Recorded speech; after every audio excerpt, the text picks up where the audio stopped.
2 years ago, boutique console maker Analogue teased something pretty exciting, a retro handheld with chameleon DNA.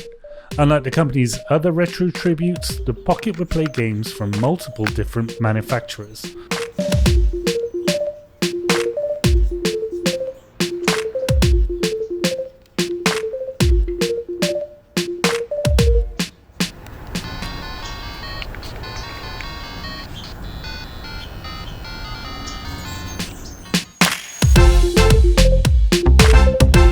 All of the Game Boys? Yep.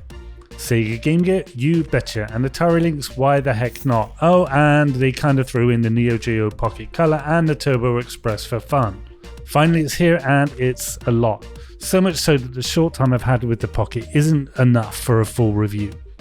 You have to remember that this thing not only plays games from original cartridges, it does so using a party trick called Field Programmable Gate Arrays, or FPGA. All you need to know is that FPGAs effectively mimic old consoles at the hardware level, and when you plug in a game, that cartridge thinks it's in an original Game Boy, or Lynx, or you get the idea, and couple that with a display custom designed to replicate vintage screens, quirks and all, and this conspires to be the most authentic retro handheld you can find. Throw in the fact that the Pocket also has music making software built in and support for independent games made with GB Studio, and there's a lot to talk about, which is why we're only giving you the core stuff today. With so much else to dive into, we really want to get under its skin. For now though, we'll go over its primary function, serving up vintage games in full fidelity. Pretty much the moment you pick this thing up, you know you're in for a treat. If the original Game Boy had been released today with Scandinavian design, this is probably what it would look like. The clean lines and monochrome aesthetic tell you that this is all about the game. There are no garish colours or cliche nods to the 90s here. Just one pop of colour on the left hand side for the power button, and that's as flashy as things get.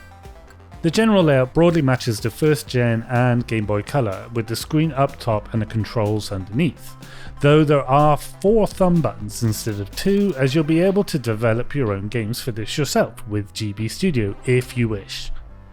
There are shoulder buttons too, as per the Game Boy Advance.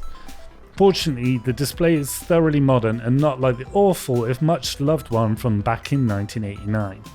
It's also handily 10 times the resolution on both axes, so it can serve up pixel perfect renditions of your favourite original Game Boy titles. Turn the Pocket on and the minimalist interface leads you straight into the good stuff, playing games.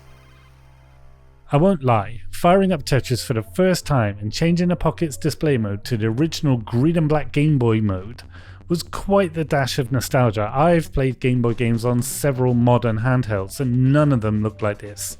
Even the pixel grid of the original is here, the motion blur if you want it, the sound, everything felt just as it did all those years ago.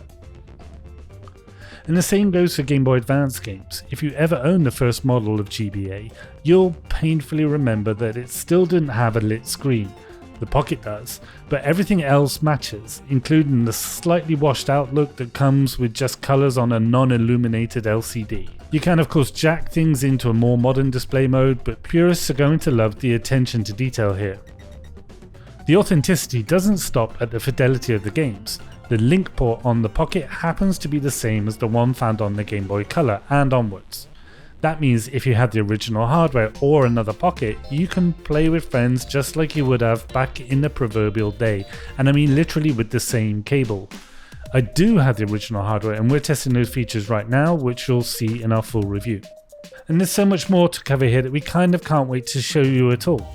There's the dock accessory for playing it on a TV with real controllers, there's the aforementioned music making app, then there's Analogue's own operating system which hides more than a few perks, and then there are the adapters for all the other consoles. For now, we're excited to say that the Pocket appears to deliver on its promises. You'll just have to wait a few more days for our comprehensive review. In the meantime, head to engadget.com for more news and reviews.